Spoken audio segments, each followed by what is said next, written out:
क्या आपको पता है एक ऐसी रानी के बारे में जिसने भरी सभा में अपने वस्त्रों का त्याग किया और कहलाई कर्नाटका की मीराबाई।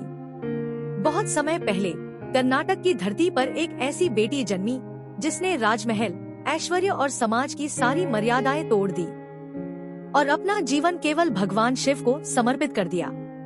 उसका नाम था अक्का महादेवी। अक्का महादेवी का जन्म कर्नाटक के उदुतड़ी नामक गांव में हुआ।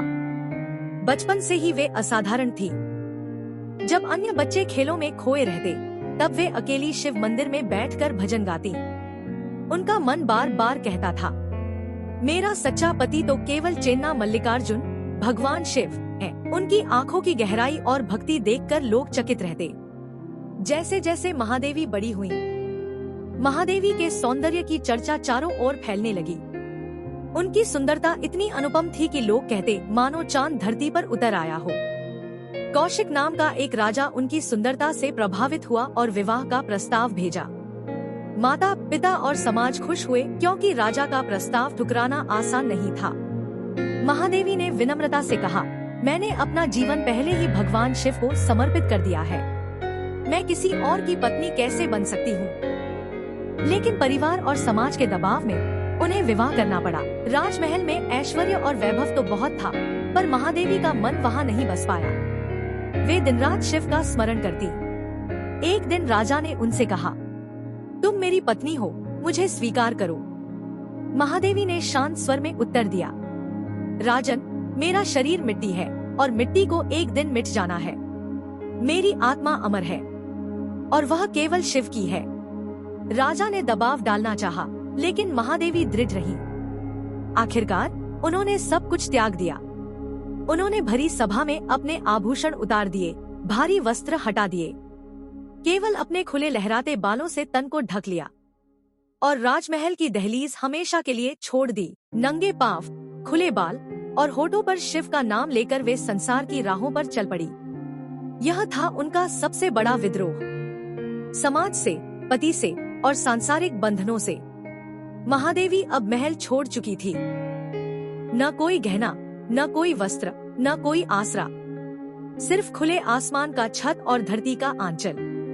लोग उन्हें राहों में देखते और हैरान रह जाते।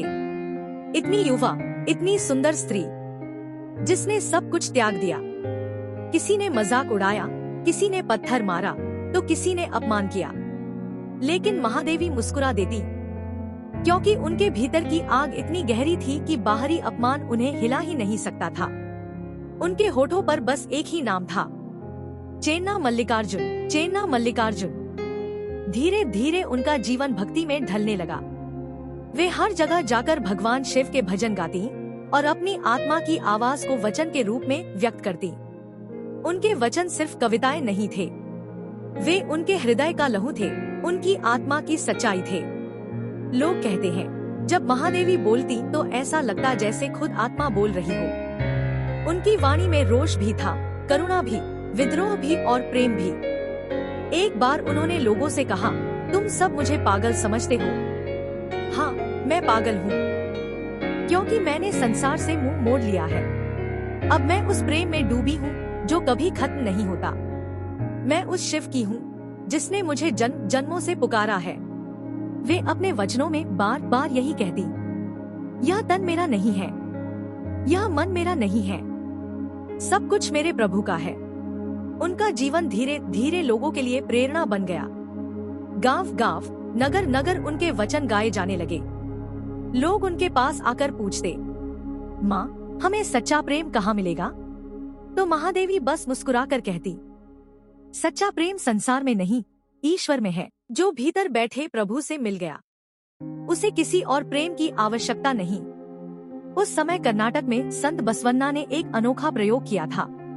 उन्होंने अनुभव मंडप नामक सभा स्थापित की थी, एक ऐसी जगह जहां समाज के हर वर्ग से आए लोग खुलकर धर्म, दर्शन और भक्ति पर चर्चा कर सकते थे।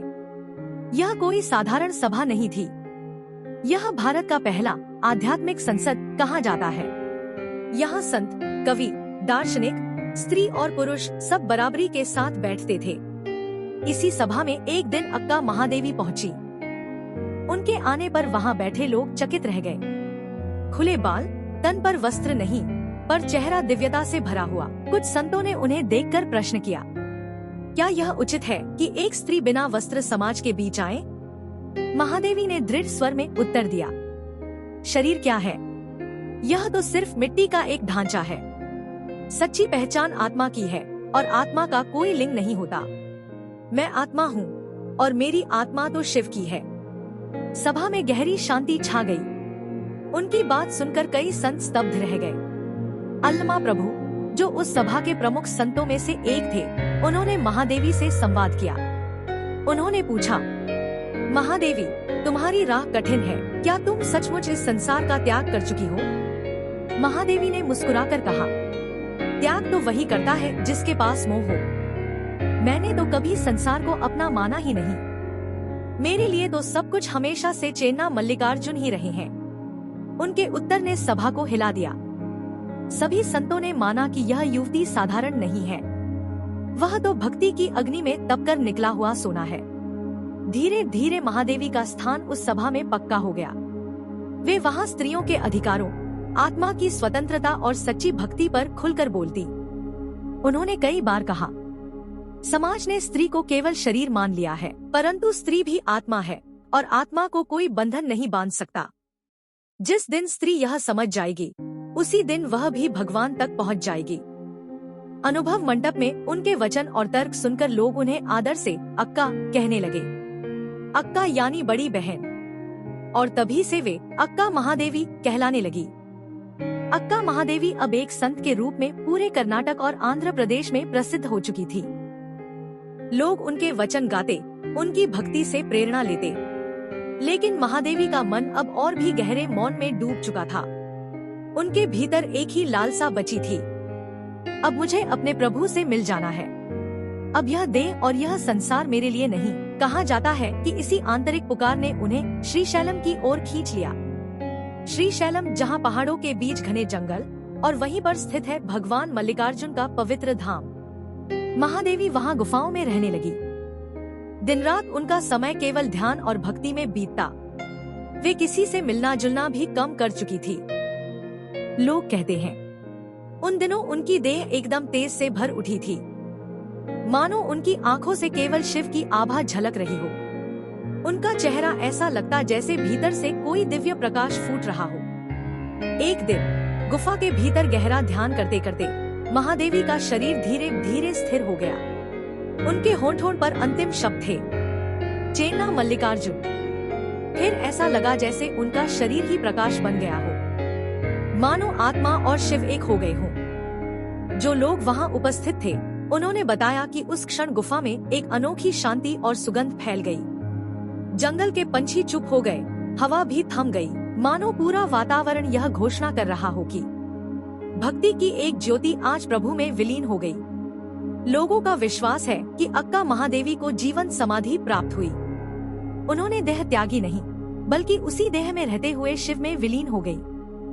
अक्का महादेवी का संदेश। अक्का महादेवी का जीवन यह सिखाता है, सच्चा प्रेम केवल ईश्वर से है, संसार से नहीं। स्त्री या पुरुष, आत्मा के स्तर पर कोई भेद नहीं है। त्याग और भक्ति से मनुष्य स्वयं को भी पार कर सकता है।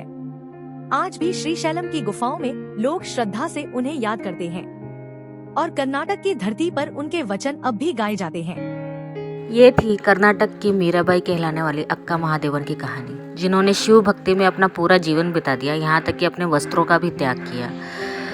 उनकी इस पहल से दुनिया में लोग बहुत बुरे विचार करते थे उनके बारे में, मगर उन्होंने अपना ध्यान सिर्फ शिव में लगाया और अंत में उन्होंने शिव को प्राप्त किया। तो कैसी लगी हमारी कहानी? लाइक करें, शेयर करें, सब्सक्राइब करें। धन्यवाद।